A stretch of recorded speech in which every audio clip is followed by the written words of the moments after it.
sabe exatamente o que acontece na igreja. Tudo, absolutamente tudo. Eu sei, eu conheço. E ele diz para a igreja de Éfeso assim, olha, eu conheço as suas obras, o seu trabalho árduo, a sua perseverança. Ele viu, gente, que a igreja de Éfeso era uma igreja que atuava mesmo, que os irmãos eram perseverantes, que os irmãos estavam sempre atuantes na casa de Deus, eram pessoas que trabalhavam, era uma igreja ativa, era uma igreja onde as pessoas se organizavam, era uma igreja onde o trabalho era bem feito, era uma igreja onde eles conversavam acerca dos seus trabalhos, acerca dos seus ministérios. A coordenação dos ministérios era muito bem feita nessa igreja. Era uma igreja que, e Jesus elogiou isso. Olha, vocês são organizados, vocês trabalham mesmo. O trabalho de vocês é árduo. É trabalho para cansar. Essa palavra de trabalho é o mesmo que o Paulo usa quando ele fala no trabalho dele de tendas. Então é trabalho que cansa, vocês realmente se esforçam. Eu estou vendo tudo isso. Isso é um elogio de Jesus. Jesus não está criticando as pessoas que trabalham na obra dele. Não é isso. Ele está dizendo, não, estou vendo. E ele continua. Eu sei que você não pode tolerar homens maus, que pôs à prova os que dizem ser apóstolos, mas não são, e descobriu que eles eram impostores. Olha que bênção que é essa igreja. E olha o que a igreja de Éfeso fez. Começou a aparecer lá apóstolos. Será que eram os mesmos superapóstolos que Paulo combateu? Não sei.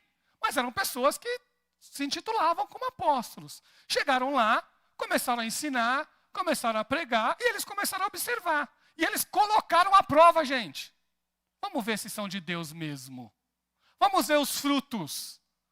Porque se tem uma coisa que valida o ministério de alguém, é o fruto. Não é o carisma, não é o saber pregar, não é o ter a melhor retórica. Não é isso que vai validar o ministério de ninguém. O que valida é o fruto. Qual é o fruto? Qual é a vida dessa pessoa? Como ele vive? Como tem sido a vida dele? Qual tem sido realmente as coisas importantes para ele? E eles observaram esses apóstolos e viram que eles não tinham nada de Deus. Sabiam pregar, sabiam ensinar, sabiam cantar, sabiam dar show, sabiam fazer tudo bonitinho. Mas quando olharam o fruto, quando colocaram à prova, foram reprovados. E a igreja viu, e a igreja não aceitou essas pessoas no seu meio. Olha que bênção. Olha que bênção. Era uma igreja que zelava pela doutrina. Era uma igreja que zelava pela palavra de Deus. Era uma igreja que levava a sério as escrituras. E tudo isso foi olhado por eles. E Jesus viu e elogiou. Vocês não suportam os homens maus. Vocês trabalham. Vocês são sérios. Que elogio, hein? Vocês olharam os falsos apóstolos e viram que não eram apóstolo nenhum, que eram impostores. Vocês conseguiram detectar isso. Gente, como isso é importante para nós. Precisamos avaliar o que é pregado, precisamos avaliar o que é ensinado, precisamos colocar à prova. Gente, vocês sabem que eu não me importo, vocês podem olhar se a pregação que eu estou trazendo é bíblica. Eu sei o preço que eu pago para trazer. Eu sei o preço que eu pago. Então, gente, é muito importante vocês, como igreja de Jesus, não ser ingênuo. Temos que parar de ser ingênuo e achar que tudo que vem a gente tem que aceitar. Tudo que eu ouço, eu tenho que aceitar. Tudo que as pessoas falam são verdadeiras. Não, não são.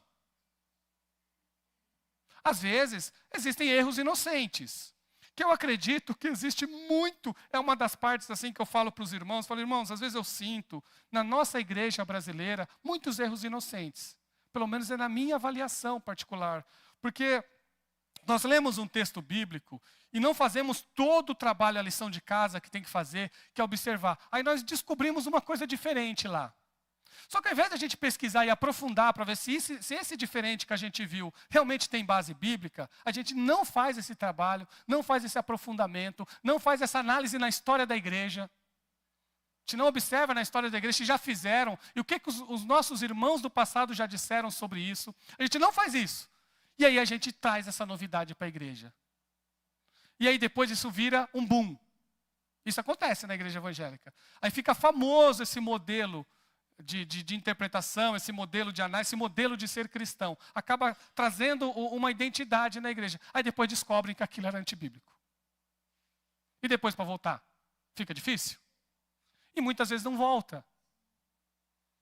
Então, essas falhas de análise que nós fazemos, às vezes pagamos um preço alto. Às vezes é melhor esperar.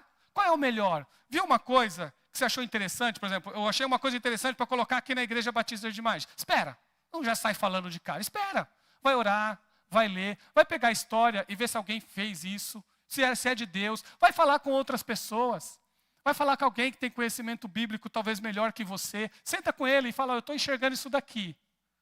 Vai observar, vai conversar com mais de uma pessoa. Espera, não tenha pressa. Vai orando e vai amadurecendo isso. E aí sim, depois a gente conversa com a igreja. Fala para a igreja a proposta, vamos esperar, vamos orar nesse sentido. E aí vocês vão ver as coisas acontecendo. Aí a igreja estabelece os seus trabalhos de forma relevante. Mas o que não dá, gente, é a gente ficar à torta e direita inventando novidade na igreja. Isso não dá. A maioria das novidades que eu vejo, gente, é totalmente antibíblica. Você tem perseverado e suportado sofrimentos por causa do meu nome e não tem desfalecido. A igreja de Éfeso tem sido perseverante na doutrina e tem sido perseverante na vida. Tem passado por lutas, mas tem perseverado em Jesus. Como isso é importante para a igreja do Senhor Jesus entender. Olha, Deus é Deus de bênção, claro. Deus é Deus de vitória, claro. Mas Deus nunca disse que a coroa seria aqui. Ele nunca prometeu coroa para ninguém aqui. Aqui é a cruz. Aquele que vem após mim, negue-se a si mesmo. Negue-se a si mesmo. Não é isso que ele disse? Quem vir após mim, vai ter a sua cruz para carregar. Irmãos, carregar a cruz é seguir Jesus até o fim. Aconteça o que acontecer. Aconteça o que acontecer, nós estamos com Jesus. Nada nos tira da presença de Jesus. Isso é perseverança.